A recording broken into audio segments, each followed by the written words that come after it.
They did not lock me in that room because I was dangerous. They locked me in because every vampire woman inside it was. The first thing Mason Reed noticed was the sound of the door sealing behind him. Not closing, not clicking, but sealing, like a bank vault deciding his life was no longer his property. The second thing he noticed was the cold. It slid over his skin through his cheap gray dress shirt, climbed under his collar, and settled against his spine like a warning hand. He stood perfectly still in the center of the chamber with one suitcase, one cracked phone with no signal, and the sinking realization that the diplomatic escort who had promised him a short waiting period had lied with the calm confidence of people who lied for a living. The room was enormous, maybe 60 feet across, with black marble floors polished so clean they reflected the blood-red chandelier light above him. Tall windows looked out over a city he had only seen from the armored car. Silver towers, rain-slick rooftops, and banners bearing the crimson crest of House Vera, the oldest vampire court in North America. Mason was not a soldier. He was not a hunter. He was not even supposed to be important. He was a 31-year-old human logistics clerk from Ohio, the kind of man who knew how to organize emergency grain shipments, fix a jammed copier, and stay invisible during arguments between powerful people. That talent had kept him employed, underpaid, and mostly alive. Until 3 hours ago, when a clerical mistake placed his name on a prisoner exchange manifest meant for a condemned nobleman, and nobody in the vampire embassy admitted the error before the convoy crossed into forbidden territory. Now he was here, in a private holding salon beneath the moon court, listening to slow breathing from the shadows. Not one breath. Several. Mason swallowed and turned. The darkness near the far wall moved. A woman stepped into the chandelier glow, pale as winter glass, tall, graceful, and dressed in a black gown with silver threading at the sleeves. Her eyes were crimson, but not wild. Careful, intelligent, tired in a way that made her beauty feel less like a weapon and more like a locked room. Then another woman appeared beside her, younger, with braided white blonde hair and a stare sharp enough to make Mason's pulse stumble. A third leaned against a marble pillar with the lazy poise of someone who could cross the room before he blinked. For more watched from the velvet couches, silent, elegant, and unmistakably not human. Mason took one step back and raised both hands. "There's been a mistake," he said, keeping his voice steady because panic felt like something they could smell. The first woman tilted her head. "There is always a mistake before a human dies in this palace." Mason's mouth went dry. Outside the sealed door, distant voices rose, then cut off. A heavy bolt slid into place. The younger vampire smiled without warmth. "The council has locked us in until sunrise."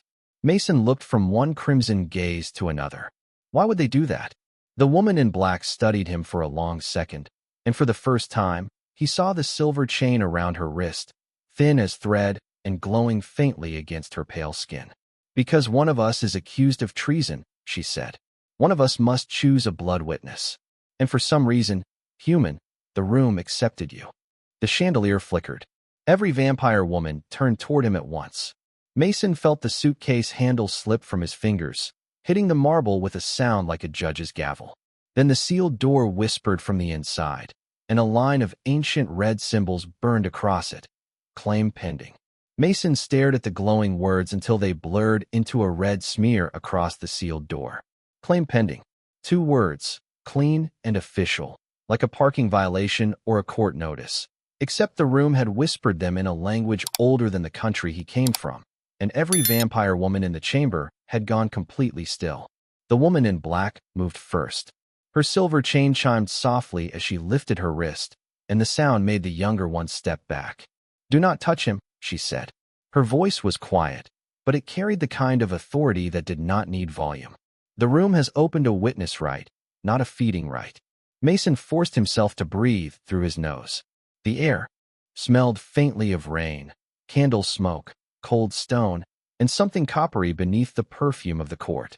"That is very reassuring," he said, then immediately regretted it when 7 crimson gazes cut toward him. The woman by the pillar gave a short laugh. "He jokes when terrified. That is either courage or a medical concern." Mason glanced at her, then at the door. Mostly the second one. The woman in black studied him again, and something in her expression shifted, not softened exactly, but narrowed with curiosity. Your name? Mason Reed. Occupation? Logistics coordinator for the Human Relief Office. The younger vampire with the white blonde braids stepped closer, her long coat trailing over the marble without making a sound. A clerk. A very tired clerk, Mason said. And currently an incorrectly delivered one. Her eyes flicked to his suitcase. You expect us to believe the Moon Court accidentally placed a human in a sealed chamber during a treason rite? Mason looked around at the black marble, the red chandelier, the ancient symbols breathing on the door, and the circle of dangerous women watching him as if he were a match dropped into dry grass. No, he admitted. I expect you to believe I am not the one smart enough to arrange it. That earned him silence, which felt slightly better than immediate judgment. The woman in black crossed the room. She moved slowly, not because she had to, but because everyone else had to watch. Up close, Mason saw she was not simply elegant. She was exhausted. There were faint gray shadows beneath her crimson eyes, and the silver chain at her wrist had burned a thin mark into her pale skin. She stopped 6 feet away from him. I am Lady Seraphine Vera, she said. First daughter of this court, sworn keeper of the Western Covenants, and tonight, apparently, accused traitor. The name struck the room harder than the lock had. Mason had seen it in briefing documents, always framed in cautious language. Seraphine Vera, elder bloodline, political moderate, dangerous but treaty-friendly, never approach without senior authorization. He looked at the chain again. They arrested you. One of the women on the couch inhaled. Sharply, as if a human saying it aloud had made the disgrace real. Seraphine's mouth tightened.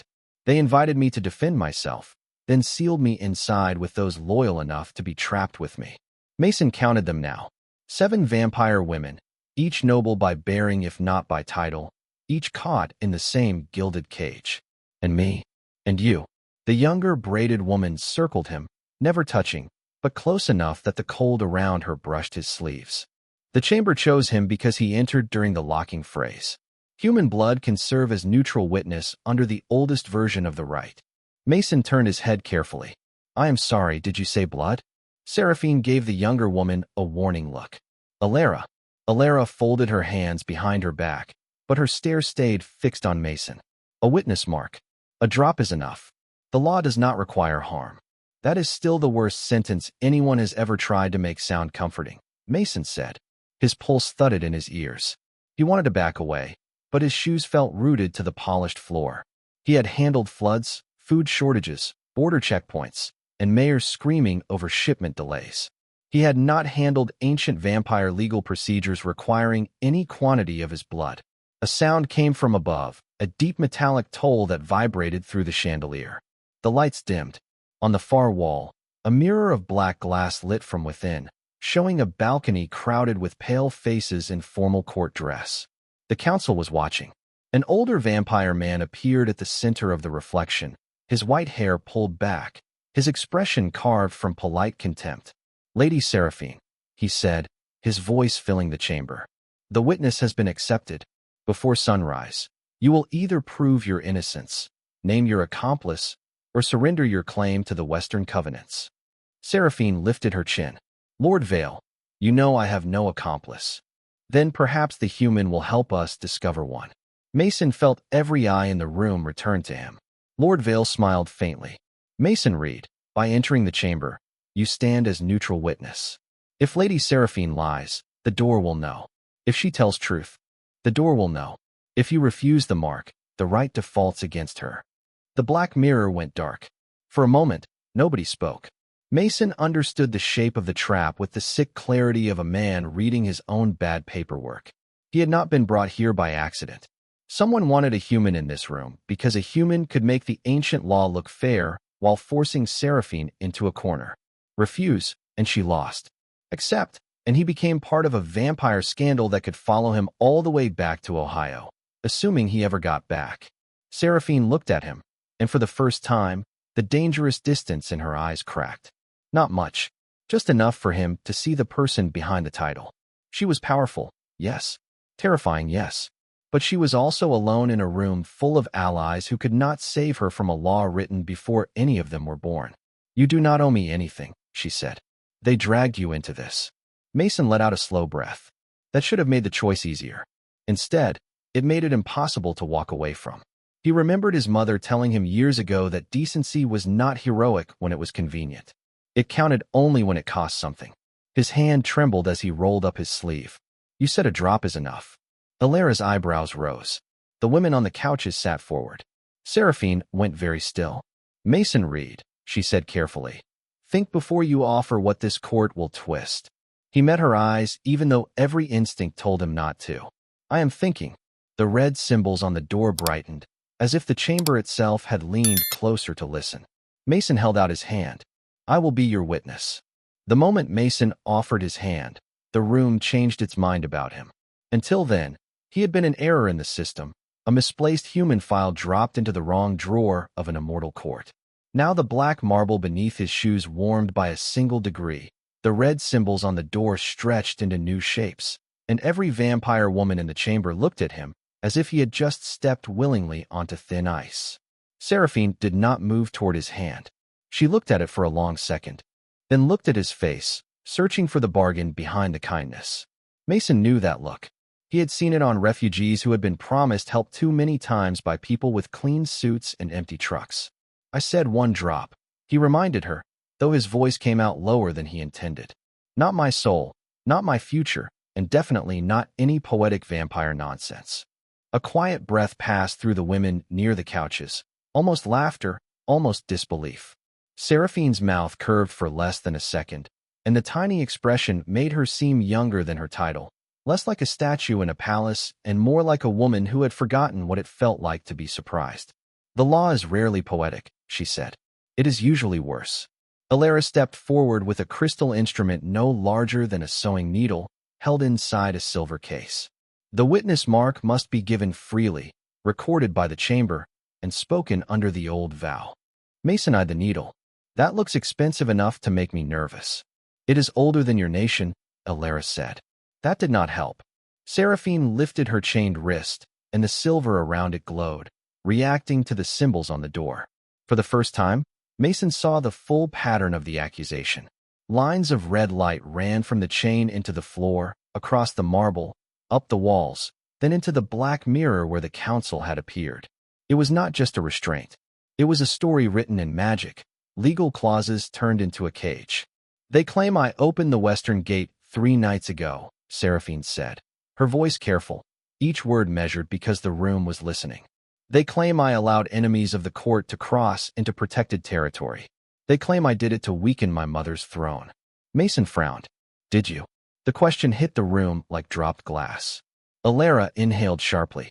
The woman by the pillar straightened.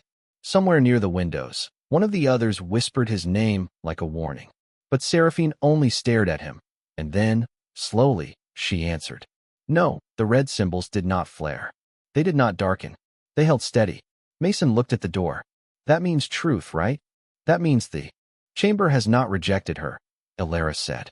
Truth is more complicated here. Of course it is. Mason pressed his thumb against the crystal needle when Alara offered it. There was a brief sting, small enough to be embarrassing after all the fear around it. One bead of blood rose against his skin. Before anyone could touch him, Seraphine stepped back. That restraint, more than any reassurance, made him trust her a little. Alara guided his hand toward the air between him and Seraphine. The bead lifted from his thumb like it had become weightless, floating red and bright beneath the chandelier. The room fell silent. Even the rain against the tall windows seemed to pause. Speak, Alara said. Mason swallowed. I, Mason Reed, give witness freely. The bead of blood flashed gold, then split into 3 thin threads of light. One went to the sealed door. One went to Seraphine's chain. The last turned toward Mason and stopped before his chest, hovering like a question that had not yet decided whether to become a problem. Seraphine's eyes sharpened. That should not happen. Mason looked down at the light. I'm getting really tired of hearing that. The thread touched his shirt and vanished. A warm pressure spread beneath his ribs, not painful, not pleasant, just undeniable, like the moment before a storm breaks. The chamber answered with a low tone that trembled through the walls. On the black mirror, the council reappeared, not one face this time, but dozens, all staring. Lord Vale leaned forward. His polite contempt had thinned into alarm. The witness has been bound. Seraphine turned toward the mirror. No, he was only marked. The chamber disagrees, Lord Vale said. The human is no longer neutral. He has been accepted as living custody. The women around Mason erupted into controlled argument, voices overlapping in elegant fury. Mason caught fragments. Impossible, obsolete clause, human exception, covenant bloodline. He raised both hands again, though no one was looking at him. Can somebody translate the part where my life gets worse? Seraphine faced him, and the crack in her composure widened. Under the oldest law, if a witness mark finds hidden intent against the accused, the witness becomes protected custody of the accused until the treason right ends. Protected custody, Mason repeated. That sounds almost friendly. Alara's expression said it was not. It means if Lady Seraphine is condemned, you are condemned with her politically. If she is cleared, the court must recognize that you helped reveal the conspiracy. Mason stared at the glowing chain. And if someone wants her condemned badly enough? Seraphine did not answer. She did not need to. Above them, Lord Vale's face cooled back into a smile. How fortunate, he said, that the human chose so quickly. The mirror went dark again, but before it did, Mason saw one thing that made his stomach tighten. Behind Lord Vale, reflected in the balcony glass, stood a figure in a servant's gray coat, holding Mason's embassy file. The same escort who had brought him here by mistake. Only now Mason understood there had never been a mistake at all. The servant in the reflection became the only solid thing in Mason's mind. The gray coat, the neat gloves, the calm voice from the armored car telling him the Moon Court valued procedure above all else. Mason had believed him because ordinary people always wanted procedure to be stronger than cruelty. Now he understood procedure was just cruelty with better handwriting. The escort, Mason said. His voice sounded too loud in the chamber. The one who brought me here. He was behind Lord Vale. Seraphine's head turned slowly toward him. You saw Thomas? If Thomas is a pale guy with a gray coat and the personality of a locked filing cabinet, yes. Alara crossed the room so quickly the chandelier flames leaned after her. Thomas Venn signed the prisoner intake. He swore the human was delivered under embassy authority. He had my file, Mason said. The real one. Not some mistaken manifest. Mine. The 7 vampire women exchanged looks, and this time, Mason saw fear hiding beneath their control. Not fear of him. Fear of how cleanly the trap had been built. Seraphine walked to the black mirror and placed her chained hand against it. Silver light climbed from her wrist to her fingers, but the glass stayed dead. The council cut. The reflection after the mark formed. We cannot call out. Then we prove it from inside, Mason said. Nobody answered. That was how he knew the idea was bad. He looked around the room, forcing his clerk brain to work through the panic. Every sealed room had systems. Every court had records. Every lie left a receipt somewhere. You said this chamber listens. Does it also remember? Alara narrowed her eyes. The Moon Chamber records sworn statements, blood marks, and covenant seals. What about arrivals? Mason asked. Doors opening, names spoken, escort credentials? The woman by the pillar, who had been introduced quietly as Mara, straightened from her lazy pose. Yes, but those records can only be summoned by a presiding judge. Mason glanced at Seraphine's chain. And she is not one. Not while accused, Mara said. Mason let out a breath and looked at the floor. The red lines of the right still ran through the marble, neat and beautiful and terrifying. They reminded him of routing maps back at the relief office, shipment paths glowing across a disaster board. Grain here, medicine there, trucks delayed by washed-out roads. People always thought logistics was about moving boxes. It was not. It was about finding the one path nobody important had bothered to block. Who was allowed to ask questions inside the right, he said. Seraphine looked at him with sudden attention. The witness. Alara's eyes widened. Only questions relevant to the accusation. Mason pointed toward the door. The accusation says you opened the western gate. That means the chamber has to know who entered, who exited, and who certified transfers that night. Seraphine's expression shifted again, sharper now, the tiredness burning away beneath something older and far more dangerous. Mason, if you question the chamber, the council will hear every word when the mirror reopens. Good, Mason said, though his stomach turned cold. Then they can hear me ask the part they forgot I might notice. The chained silver around Seraphine's wrist pulsed once. The room seemed to inhale. Mason stepped toward the glowing door, aware of every vampire watching him, aware of his own reflection in the marble. Rumpled shirt, rolled sleeve, small red mark on his thumb, ordinary white human man standing in the middle of a court designed to swallow ordinary men whole. He did not feel brave. He felt cornered. But sometimes cornered people noticed exits better than kings did. Moon chamber, he said, then paused because speaking to a room felt ridiculous even after everything else. The symbols on the door brightened. I am the accepted witness. I request the arrival record for Mason Reed. The chandelier snapped from red to white for one breathless second. A ribbon of light peeled away from the door and formed words in the air. Mason Reed, Human Relief Office. Entered under Emergency Custody Seal.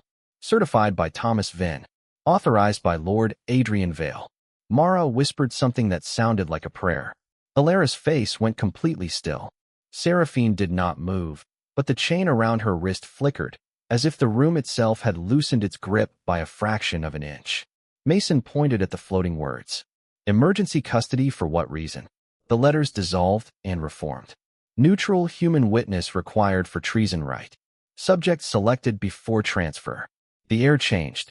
Even the cold seemed offended. Seraphine turned toward the dark mirror, though it showed nothing now. Selected before transfer, she said softly. Then Vale knew the accusation would require a human before I was ever arrested. Mason felt a thin thread of anger steady him. Not hot anger. Not reckless. The practical kind that got paperwork corrected when people tried to bury the truth under signatures. Ask about the Western Gate, Seraphine said. Her voice had become very calm, and that calm frightened the room more than shouting would have. Mason swallowed. Moon Chamber, show the certification record for the Western Gate opening 3 nights ago. The words appeared, then stuttered. Red light crawled across the marble like spilled ink. Western Gate opened. Covenant seal verified. Royal blood signature detected. Seraphine's chain flared painfully bright, and she drew a sharp breath, but did not cry out. Mason stepped toward her without thinking. Stop it, he said to the room. The light dimmed. Everyone stared at him. Seraphine stared most of all. Mason realized he had just ordered an ancient vampire chamber to stop hurting a woman who could probably frighten armies into silence, and somehow the chamber had listened. The floating words trembled, then added one final line. Signature source corrupted. Original holder unknown. Mason read it twice. So the seal was forged. Not forged, Alara whispered. Copied from living royal blood. Seraphine's eyes went distant, and for the first time true fear crossed her face. My mother. The black mirror suddenly flashed alive. Lord Vale stood before the watching council, but his smile was gone. Enough, he said. The witness exceeds his station. Mason turned toward the mirror, heart hammering. No, I am finally doing my job. The chamber flared gold around him. The red symbols on the door shifted again, and a new phrase burned across the marble at his feet. Witness challenge accepted. The gold phrase at Mason's feet did not fade. It expanded. Thin lines of light moved outward across the black marble, circling him first, then Seraphine, then every vampire woman locked inside the chamber, binding the room into a pattern that looked less like a courtroom and more like a trap finally showing its teeth. Lord Vale's voice cracked through the mirror, sharper than before. The witness challenge is invalid. He is human. He does not understand covenant law. Mason looked up at the crowded balcony reflected in the glass, at all those pale noble faces waiting to see whether one ordinary man would flinch. He wanted to. Every reasonable part of him wanted to apologize, sit down, and let the powerful people decide how badly his life would be ruined. Instead, he thought of the line in his employee handbook that everyone joked about during crisis drills. When systems fail, document the failure clearly. You are right, Mason said. I do not understand covenant law, but I understand chain of custody. The chamber pulsed around him. Seraphine's eyes moved to his face, and something like warning crossed her expression, but beneath it was something else, something she tried to hide because queens and daughters of queens were not supposed to need hope from a clerk in a wrinkled shirt. Mason pointed at the words still floating in the air. A royal blood signature opened the Western Gate. The source was corrupted. Thomas Venn delivered me under Lord Vale's authorization before the hearing began. That means somebody planned the witness, planned the accusation, and planned for Lady Seraphine to lose before she spoke. Murmurs spread across the council reflection like wind crossing dry leaves. Vale lifted one hand. Emotional speculation. Administrative sequence, Mason said. Boring, but reliable. Mara laughed once under her breath, and even Alara looked as if she almost approved. Then the door answered before Vale could. Witness logic accepted. Public review initiated. The black mirror widened until it covered most of the far wall. More faces appeared, not just council members now, but guards, scribes, attendants, and distant viewing chambers across the palace. The private scandal became public in a single breath. Mason felt the pressure of hundreds of unseen eyes settle on him. The moon court was watching. Seraphine stepped closer, her chain dragging a silver line of light over the floor. Mason, she said softly, so only he could hear. Public review cannot be withdrawn. If Vale is guilty, he will try to break the challenge before the chamber completes it. How? The answer came from Alara. By proving the witness is compromised. Mason glanced at the gold circle around his feet. I feel pretty compromised already. No, Seraphine said. By making you look afraid, bought, enchanted, or attached to me for personal gain. Mason blinked. I met you less than an hour ago. In this court, Mara said, that has never stopped anyone from inventing a romance, a conspiracy, or both. The word should have been absurd. Instead, the black mirror shimmered, and Lord Vale seized on them as if handed a blade made of etiquette. Then let us ask the obvious question. Why would a human stranger risk himself for Lady Seraphine unless influence has already been exerted? The crowd in the reflection quieted. Mason felt heat climb his neck. It was not attraction they were accusing him of. It was weakness. The old, familiar human weakness in vampire stories. To be dazzled, lured, claimed, made into someone else's excuse. Seraphine's expression closed like a gate. Do not answer that, she said. The chamber will test motive. Mason turned toward her. Will telling the truth hurt you? It may bind you closer to the right. That was not what I asked. For a moment, all the power and cold nobility around her seemed to fall away. She looked at him with a kind of startled pain, as if no one in that palace ever asked what would hurt her before deciding what to do. Mason faced the mirror again. His voice shook at first, then steadied. I helped because she told me I did not owe her anything. The chamber went silent. Not quiet. Silent. As if even ancient magic needed a second to understand the answer. Mason continued before fear could catch up. Every person who wanted to use me tonight told me it was procedure. The escort, the intake officers, the council. Lady Seraphine was the only person in this room powerful enough to demand my help, and she did not. That matters. The gold circle brightened. Across the palace reflection, whispers moved faster. Seraphine stood motionless beside him, her crimson eyes fixed on the floor now, as if looking at him directly might reveal too much. Vale's mouth tightened. Sentiment is not evidence. No, Mason said. But motive is. The door burned again. Motive clean. Coercion absent. Protective custody deepened. Seraphine's chain snapped open. The silver links fell from her wrist and dissolved before they touched the floor. At the same time, a new band of gold light formed around Mason's marked hand, then stretched across the space between them. Not a chain, not a shackle, but a visible covenant thread that made the entire chamber gasp. Alara stepped back. Mara whispered. Living custody has become mutual claim. Mason looked at the glowing thread, then at Seraphine. Please tell me that means something normal. Seraphine's face had gone pale, even by vampire standards. It means the chamber recognizes that I am responsible for your safety, she said. And you are now responsible for the truth that protects mine. The mirror erupted in voices. Somewhere beyond the walls, bells began ringing through the palace, deep and formal and very public. Mason understood the consequence before anyone explained it. He had not just helped an accused vampire noblewoman. He had become legally tied to her defense in front of the entire moon court. Lord Vale's expression turned cold enough to freeze the glass. Then let the human stand with her fully, he said. At midnight, he will enter the memory well and view the western gate himself. Seraphine's composure broke. That right is forbidden to mortals. Vale smiled. Not to a mutual claimant. The gold thread between Mason and Seraphine tightened once, warm against his skin. The chamber accepted the challenge. And for the first time that night, Seraphine reached for Mason's hand, not to take from him, but to steady him before the whole palace watched him step toward a memory that someone had killed the truth to hide. The bells did not sound like celebration. They rolled through the palace in deep iron waves, making the chandelier tremble and sending ripples across the black marble floor. Mason kept his marked hand inside Seraphine's, not because he knew what the gold thread meant, and not because touching a vampire noblewoman in front of the entire moon court seemed wise, but because the moment she let go, he knew his knees might remember he was a logistics clerk from Ohio and give up completely. Around them, the chamber changed again. The velvet couches slid backward without being touched. The marble pillars sank silently into the floor. The sealed door unfolded into a circular arch filled with pale mist, and beyond that mist Mason saw stairs spiraling downward into darkness. "That is the memory well?" he asked. Alara nodded once. "It stores the court's oldest witnessed events.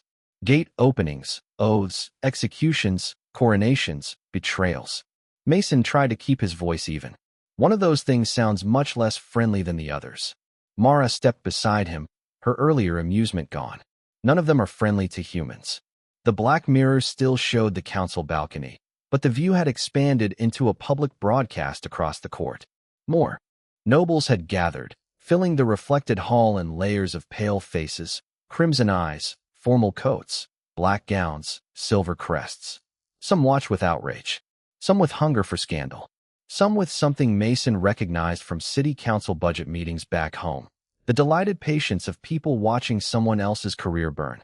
Lord Vale stood at the center, calm again now that the right had moved to ground he understood. "The human witness will descend before midnight," he announced. "If his mind fails under the memory burden, the challenge collapses.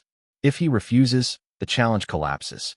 If Lady Seraphine interferes, the challenge collapses." "You designed this to collapse," Seraphine said. Vale inclined his head. "I designed nothing. The law did." That sentence stirred visible approval from his supporters. Mason hated it immediately. People always said the system made them do things when they wanted the system to hide their fingerprints. Seraphine's grip tightened, then loosened as if she had caught herself needing reassurance. "The memory well was built for immortal minds," she said quietly. "It does not show images like a recording. It forces the witness to stand inside the moment. The cold, the sounds, the fear, the intent behind the seal. A mortal can lose himself in it." Mason looked toward the mist-filled arch. It smelled like rain on old stone and something electric, like the air before a summer thunderstorm. "Can I come back if I focus on something real?" Alara answered before Seraphine could. "Sometimes. That is not my favorite percentage." "There is one protection," Seraphine said. "The mutual claim. If you carry a true anchor from this room, the well must return you to it." Mason looked at the gold thread between their hands. "You?" The watching court reacted before she did. A ripple of whispers moved through the mirror, sharp and immediate. Seraphine's face became unreadable, but Mason saw the faintest flash of hurt under the discipline. To the court, being someone's anchor was not procedural. It was intimate in a way that had nothing to do with bodies and everything to do with trust. It said, "This is the person I return to when the dark tries to keep me." Vale smiled as though Mason had stepped exactly where he wanted. How touching. The accused and her human claimant confess attachment before judgment. Mason turned toward the mirror. "No, I am saying she is the only person here who warned me what this could cost." The gold thread brightened again. The chamber liked clean distinctions. Vale did not. Seraphine leaned closer, her voice so low it almost disappeared beneath the bells. "Do not defend me with sentiment now. The court will use it. Then give me facts." Her eyes lifted to his. For one breath, the palace, the council, the vampire women, the ancient law, all of it seemed to fall away, leaving only the exhaustion she never showed and the trust she had not meant to give him. "3 nights ago," she said, "I was not at the Western Gate. I was in the Queen's private infirmary. My mother had collapsed after a council session. Only 4 people knew. Myself, Alara, the royal physician, and Lord Vale." Mason felt the floor tilt beneath the logic of it. Vale knew the Queen was vulnerable. Yes. And if someone copied her blood signature while she was unconscious, they could open the gate and blame you. Seraphine's silence was answer enough. The room around them heard it. The mirror heard it. The court heard it. Vale's supporters began whispering faster. Alara stepped towards Seraphine, her expression tight with guilt. "My lady, I should have spoken sooner. The physician vanished yesterday." Seraphine closed her eyes for half a second. "You were protecting the queen's weakness. I protected the secret that let Vale frame you." The words landed hard. No one accused Alara. They did not need to. She looked already condemned by her own loyalty. Mason saw her hands shake once, then fold behind her back before anyone else noticed. He noticed because ordinary people noticed other ordinary breaks, even inside extraordinary rooms. "Then the well can show who opened the gate," Mason said. "It can," Mara replied. "But it may also show what came through." The mist inside the arch thickened. From somewhere below came a low sound like a door opening under a mountain. The clock above the mirror struck 12, each note bright and cold. Seraphine released Mason's hand, but the gold thread remained, stretching between them. She touched 2 fingers to the mark on his palm. Not possessive, not ceremonial. Careful, almost human. "Find the truth," she said. "Not for me. For the court before Vale turns fear into a crown." Mason stepped toward the arch. The cold rose to meet him. Behind him, hundreds of vampires watched in public silence. Before him, the memory well waited with the western gate hidden inside it. As the mist closed around his shoulders, Mason fixed his mind on Seraphine's voice, on the warmth of the gold thread, and on one simple fact no ancient law could twist. Somebody had chosen the wrong human to underestimate. The memory well did not pull Mason downward. It removed the room behind him. 1 second, his shoes were on black marble, and Seraphine's voice was still warm in his ears. The next, he stood in freezing rain under a moonless sky, facing the western gate of the Moon Court as it had been 3 nights earlier. The gate was not a door. It was a towering arch of white stone and black iron, nearly 40 feet high, built into the outer wall of the palace where the city dropped away into mist. Red lanterns burned along the battlements, their light smeared by rain. Wind pushed through Mason's shirt as if the memory had decided he deserved every detail. He could smell wet stone, cold metal, pine from the distant hills, and beneath it all, the faint copper scent that seemed to follow vampire magic everywhere. "Okay," Mason whispered, though no one could hear him. "Find the receipt." The gold thread at his hand glowed faintly, stretching behind him into darkness, a lifeline back to Seraphine. He focused on it, then on the gate. Shapes moved through the ring. 2 guards stood beneath the arch, motionless in black armor. A servant in a gray coat approached with a covered silver case held against his chest. Thomas Venn.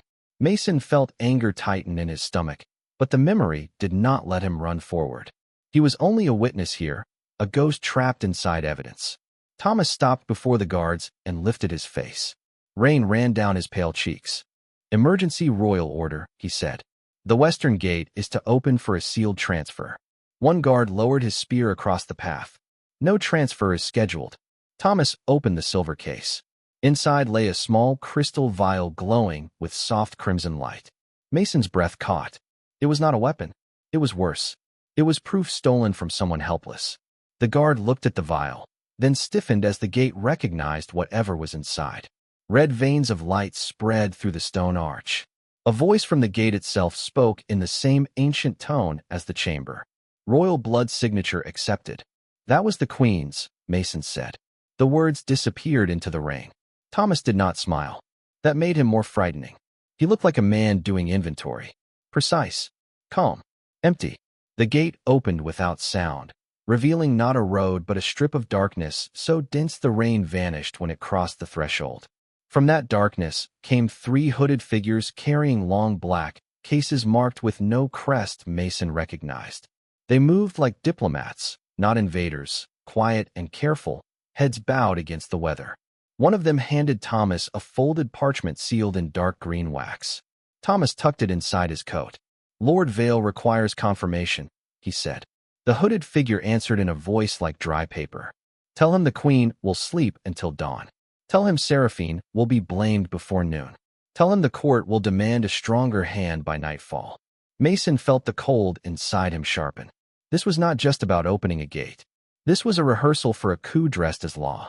The scene blurred at the edges, and he grabbed onto the gold thread with his mind. Seraphine. The name steadied him.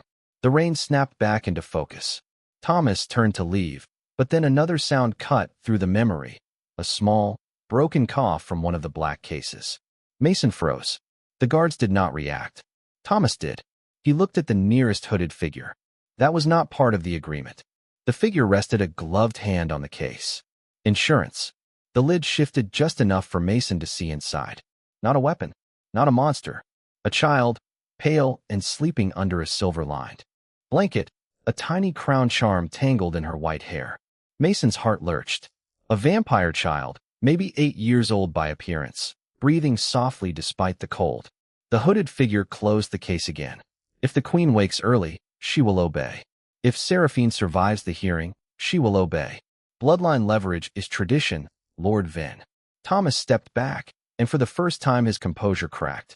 The agreement was political pressure, not hostage-taking. The hooded figure leaned close enough that rain slid from his hood onto Thomas's gloves. Then perhaps you should have chosen cleaner allies. The memory trembled violently. The western gate, the guards, the rain, all of it stretched thin. Mason realized the well was trying to push him away from the detail someone had buried deepest. The child was the real secret. The gate had not opened to let enemies in. It had opened to let them take someone out. A royal child, hidden from the public, valuable enough to force queens and princesses to their knees without a single public confession. The gold thread burned against Mason's hand. In the distance, he heard Seraphine's voice, faint but urgent, calling his name from the other side of the dark. The memory fought back with cold. It pressed into his lungs, into his thoughts, offering confusion like sleep. Mason clenched his marked hand. "No," he whispered. "I saw her." The scene snapped forward. Thomas stood alone after the hooded figures passed through. He placed his palm against the gate record and spoke one final command. "Seal transfer under Lady Seraphine Vera's blood authority." The gate hesitated. Then Lord Vale stepped from the shadows beneath the wall, dry despite the rain, his white hair untouched by weather. He took the vial from Thomas and pressed it to the record stone himself. "Correct the source," Vale said. "History favors clean paperwork." The red light flared.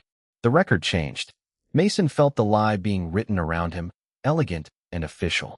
Then Vale turned his head, and somehow, impossibly, his eyes found Mason inside the memory. "A witness can be buried in truth as easily as in lies," Vale said. The western gate exploded into white mist. Mason fell backward through darkness, the child's cough still echoing in his ears, and when the moon chamber slammed back into existence around him, he landed on one knee on the marble floor, gasping, with the whole court watching. Seraphine was beside him in an instant, one hand steadying his shoulder, her face controlled, but her eyes bright with fear she no longer bothered to hide. Lord Vale's reflection towered in the mirror. "Well, human," he asked, "what did the memory show?" Mason lifted his head. He saw the council. He saw the vampire women. He saw Seraphine, powerful and trapped and waiting for him to decide whether fear would make him smaller. Then Mason opened his marked hand, and the memory well projected the image above his palm. The sleeping child in the black case, the stolen vial, and Lord Vale rewriting the record. The chamber went silent. Seraphine whispered one word, and in that word Mason heard the entire court begin to break. Leora. The image above Mason's palm did not behave like evidence. It behaved like a wound the entire court could finally see. The sleeping child hovered in the air beneath a blanket lined with silver, her tiny crown charm shining against her white hair, while Lord Vale's recorded hand pressed the stolen vial to the gate stone and rewrote Seraphine's name into a crime. For one impossible second, no one in the moon court spoke. Then the palace erupted. Voices crashed through the black mirror from every viewing chamber at once. Noble outrage, servant panic, guards demanding orders, council members trying to distance themselves from the very man they had obeyed minutes before. Seraphine did not join them. She stared at the projection with a stillness so complete it frightened Mason more than rage would have. "Leora," she said again, softer this time, and Mason understood. The child was not just a royal secret. She was family. Alara moved to Seraphine's side, her face pale with horror. "My lady, I did not know they had taken her." No one outside the Queen's infirmary knew she existed, Seraphine said. She was hidden because half the court would have turned her into a banner and the other half would have turned her into a bargaining chip. Lord Vale's reflection sharpened, his voice cutting through the noise with practiced command. The memory well is unstable. The human witness is compromised. This projection is emotional contamination. Mason pushed himself to his feet. His legs felt weak, but the gold thread between him and Seraphine held steady, warm around his marked hand. You really do have one speech for every crime, do you? Vale's eyes narrowed. Careful, human. I was careful, Mason said. That is why I watched the whole thing. The Moon Chamber answered him before the council could. Recorded memory verified. Chain of custody restored. The floating image split into 3 panels. Thomas Vin presenting the stolen vial, the hooded figures carrying Leora through the western gate, and Vale ordering the source correction. Across the mirror, the court's mood changed from scandal to alarm. Public shock became something sharper, a collective realization that the law they worshipped had been used to kidnap a child from under their queen's protection. Vale's face hardened. All exits are to be sealed. No one leaves the palace until the council has reviewed this matter privately. Seraphine lifted her head at last. Her crimson eyes were no longer tired. They were royal. No. The word rang through the chamber, and every vampire woman inside straightened as if a flag had risen. Seraphine stepped forward, the gold thread still linking her to Mason, the remains of the broken silver chain gone from her wrist. The matter is public because you made it public. The witness stands. The chamber has verified. The court has seen. Vale smiled without warmth. You are still accused under covenant procedure. Then I invoke emergency bloodline protection for Princess Lyra Vera, unlawfully removed through the western gate. The chamber flared red and gold together. For the first time, Lord Vale looked uncertain. Alara understood first. The rescue clause. Mara's expression sharpened with fierce delight. Older than treason law. Seraphine held out her hand toward the door.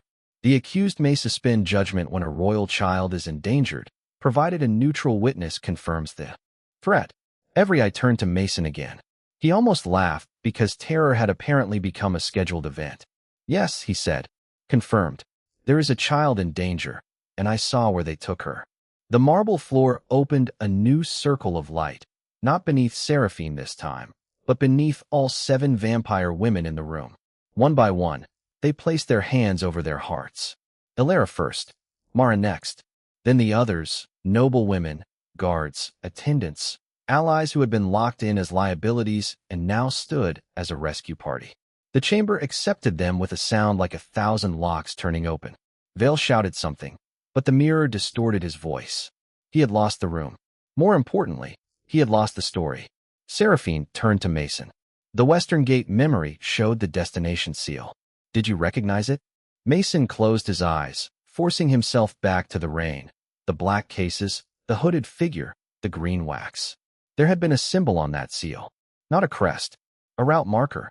He had seen one like it in old logistics maps during cross-border relief briefings. An abandoned rail terminal, he said. North of the city. About 12 miles out, near the old freight tunnels. Alara looked stunned. The human knows court smuggling routes? The human knows shipping infrastructure, Mason said. Criminals are rarely creative. They mostly use old freight lines and pretend they invented shadows. Mara grinned. I like him. Seraphine's gaze stayed on Mason, and for a brief moment, the whole chamber seemed to narrow to the space between them. You have done enough, she said. The claim can anchor you here while we go. Mason knew what she was doing. Protecting him. Giving him the exit she had promised he did not owe her. It would have been the smart choice. Stay inside the ancient room. Let the terrifying immortal women handle the rescue. Survive the night with a story no one back home would believe.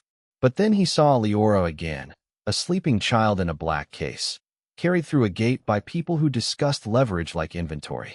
Mason picked up his suitcase from the floor. The handle was bent. It looked ridiculous in his hand. I am the only one who saw the route marker clearly, he said.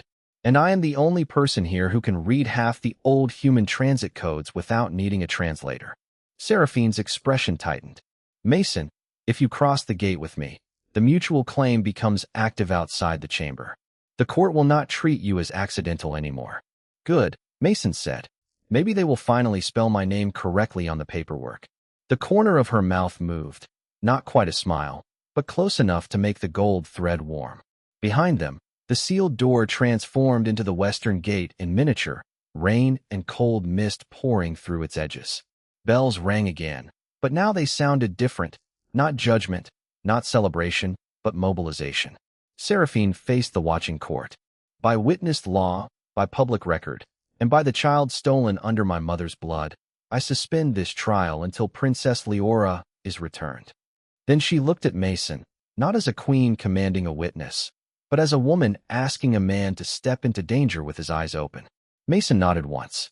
Together, bound by truth, followed by 7 vampire women the court had tried to silence, they walked through the gate, while Lord Vale's perfect conspiracy began collapsing behind them.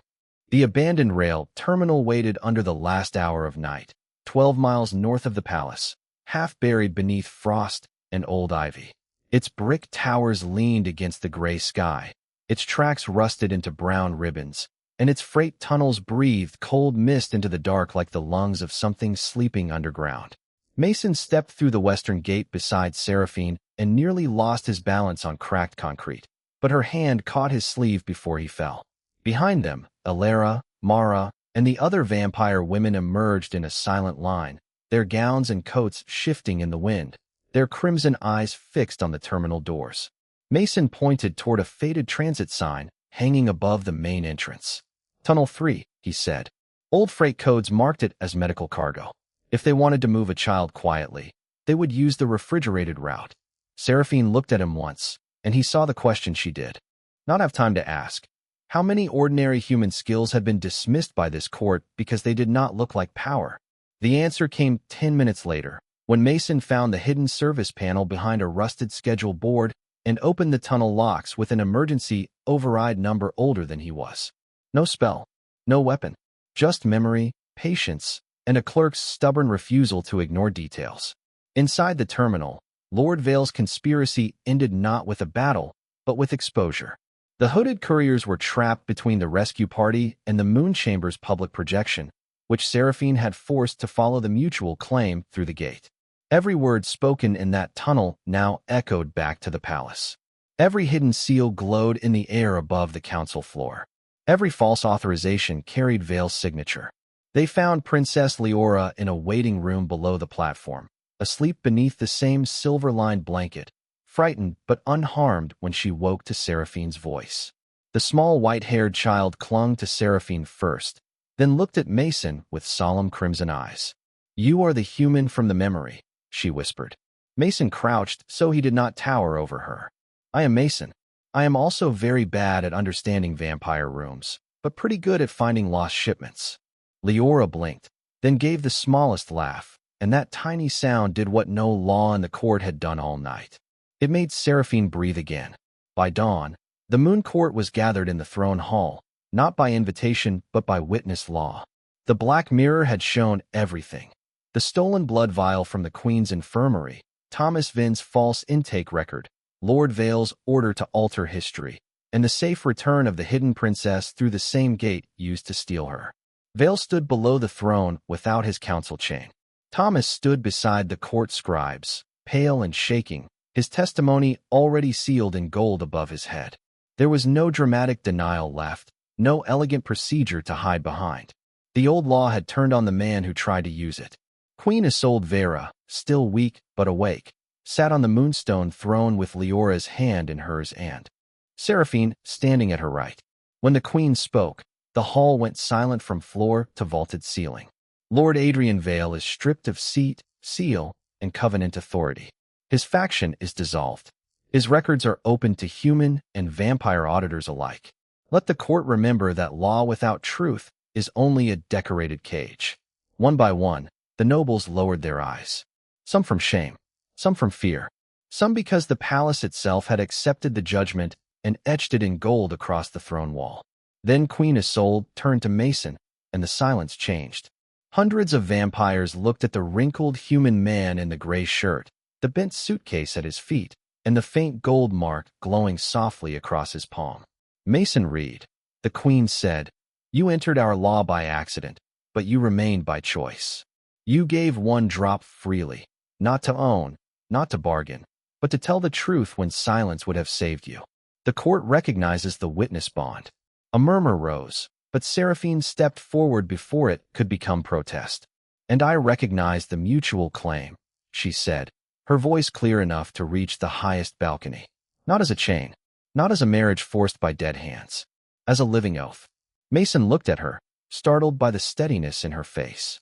Seraphine turned to him, not the court, and for the first time all night the choice was placed where it belonged. The bond formed because your blood carried honest intent into a corrupt right. It tied my safety to your truth and your safety to my protection. The law can release you now. You may return to your life, free of this palace, free of me, with honor and escort. No vampire in this court may follow or claim you. The offer hit Mason harder than any threat. Freedom, a flight home, a quiet apartment, bad coffee from the relief office break room. A life where ancient doors did not speak and vampire nobles did not turn his pulse into public policy. He looked at the court that had watched him like an object, at Leora holding the queen's hand, at Alara standing straighter now that guilt had become testimony, at Mara grinning like history had finally become entertaining. Then he looked at Seraphine, powerful, dangerous, no longer chained, and still alone unless someone chose to stand beside her without being compelled. Mason lifted his marked hand. I came here because somebody filed the wrong lie, he said. I stayed because you gave me the truth before you asked for help. So no, I am not staying because of a bond. He stepped beside Seraphine, close enough that the gold light between them warmed instead of tightened. I am staying because this court clearly needs a logistics coordinator. For one stunned second, the Moon Court did not know whether it was allowed to react. Then Leora laughed. Mara bowed first, hand over heart. Alara followed. The guards lowered their ceremonial blades until the silver tips touched the floor. Across the hall, nobles who had never bowed to a human bent their heads, some reluctantly, some in open shock, all under the gold words of the chamber that no one could erase. Queen Isolde rose with effort and declared Mason Reed oath-bearer of the Western Covenants, human ambassador to the Moon Court, and protected guardian witness to Princess Leora until the new human vampire accords were written. Seraphine accepted the cost publicly. She surrendered her private claim to the Western territories so they could become shared treaty ground instead of a weapon for any one bloodline. The old law was not destroyed, but it was rewritten in front of everyone it had once frightened into obedience. No witness could be forced. No human could be used as neutral decoration. No royal child could be hidden from public protection again. When sunrise finally touched the palace windows, it did not burn through the dark glass. It turned the throne hall silver. Mason stood beside Seraphine with Leora holding his marked hand, the gold bond glowing gently now, no longer a pending claim, but a promise freely kept. Around them, the Moon Court remained bowed in astonished silence as the first light of morning crossed a vampire throne and found a human standing there, not as prisoner, not as accident, but as the man who had walked into a locked room full of monsters and reminded them that truth could open doors older than fear.